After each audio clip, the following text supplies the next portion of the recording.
Consider what would happen if you chose to leave your job. How long can you survive on the money you have left? I just inquired as to what prosperity means. Robert Kiyosaki is an American investor, businessman, author, motivational speaker, and financial analyst with an estimated net worth of $80 million. Do you want to discover something new? He was not born into a wealthy household. In reality, his family was typical of those who work but lack the most advanced financial skills and often suffer from financial trouble. And how did Robert get affluent today? Let's tackle the Rich Dad, Poor Dad detailed summary, one of his best-selling books. Hello everyone, welcome to Wealthy Wisdom. In this video, we're going to talk about the Rich Dad, Poor Dad detailed summary, Robert Kiyosaki. If you're new to this channel, do like and subscribe to the channel. Robert Kiyosaki was born in Hilo, Hawaii in April 1947. At 9 years old, little Robert was enrolled in the same public school as the children of rich families in 1957. In his town, there were many doctors, business people, and bankers. Robert expected the affluent kids to avoid him since his family couldn't afford their newest toy and buy collections. "Dad, can you show me how to get rich?" Robert asked his PhD holding father, who had also received respectable degrees from various universities. Unfortunately, despite his father's riches, he was at a loss for words and just responded, "Well, use your intellect, son. Continue your education and get excellent marks so that you may find a safe and secure job." His poor father will be his genuine father. He wasn't poor at the time. In fact, he was well off, but his financial status worsened with time. Little Robert now has a friend named Mike, whose father is known as Rich Dad, and has started teaching Robert and his son Mike how to really become wealthy. Rich Dad wasn't extremely affluent at the time, but he gradually climbed to become one of Hawaii's wealthiest men. So what did Rich Dad teach Robert? The rich father of these children gave them a strong financial foundation and taught them other important lessons. The first thing you need to understand is the difference between an asset and a liability, as well as the importance of purchasing assets. If you want to be rich, this is all you need to know and understand. As you can see, the affluent amass assets, but the poor and middle classes amass liabilities, which they frequently mistake for assets. Simply put, individuals suffer financially because they do not comprehend the distinction between an asset and a liability. Do you even know what an asset and a liability are? A valuable asset is something that puts money in my wallet.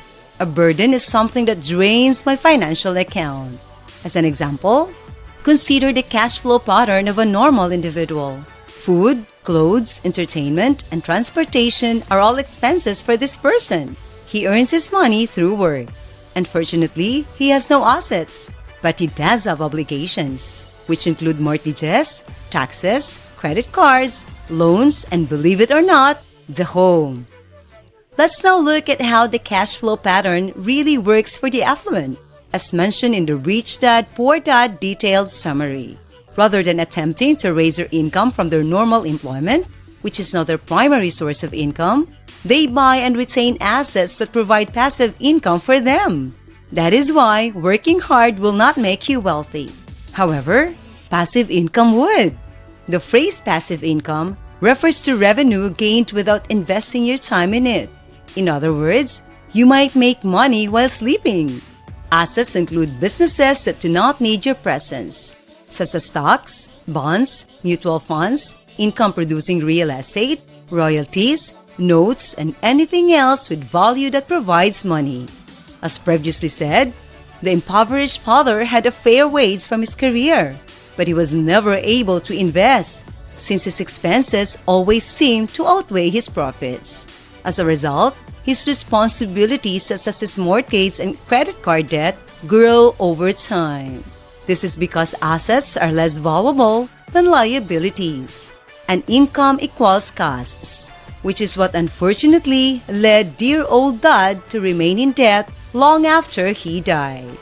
Rich dad, on the other hand, makes more money than he spends because his assets are worth more than his debts. This is because he has spent his life investing on lowering his debts. If you like this video, don't forget to like and subscribe to the channel. In essence, this is the reason why the wealthy are becoming richer. Their assets generate more revenue than they require to cover costs, with the difference going back into the asset column. As the asset column grows, so does the income, and vice versa.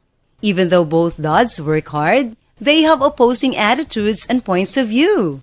One parent advised his son to study hard in order to earn a job at a reputable firm.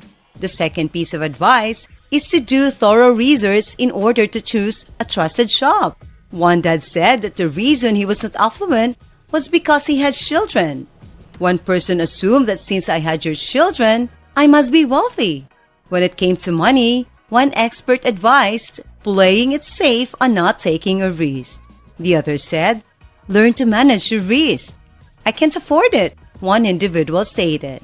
The other responded, how am I going to afford that? Both men valued education and learning, but they had differing notions about what it was important to learn. Robert learned from his affluent father that the two emotions of fear and greed permanently govern people's lives. As a consequence, the cycle of getting up, going to work, and paying bills continues. Get up, go to work, and take care of your expenses.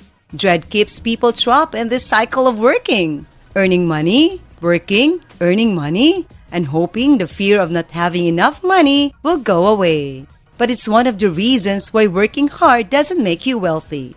They react to the fear emotionally rather than intellectually. Desire, which some people call greed, is another emotion that pushes people to work for money. They desire money because they feel it will make them happy. Yet, happiness may be transitory, demanding further dollars in order to enjoy greater happiness, pleasure, comfort, and security.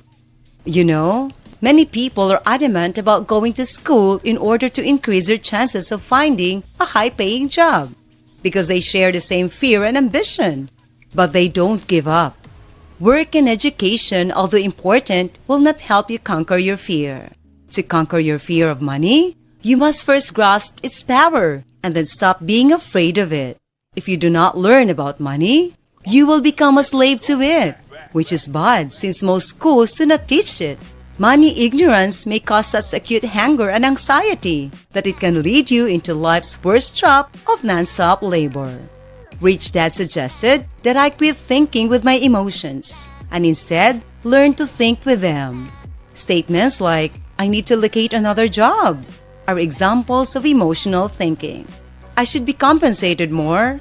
This job appeals to me since it is steady.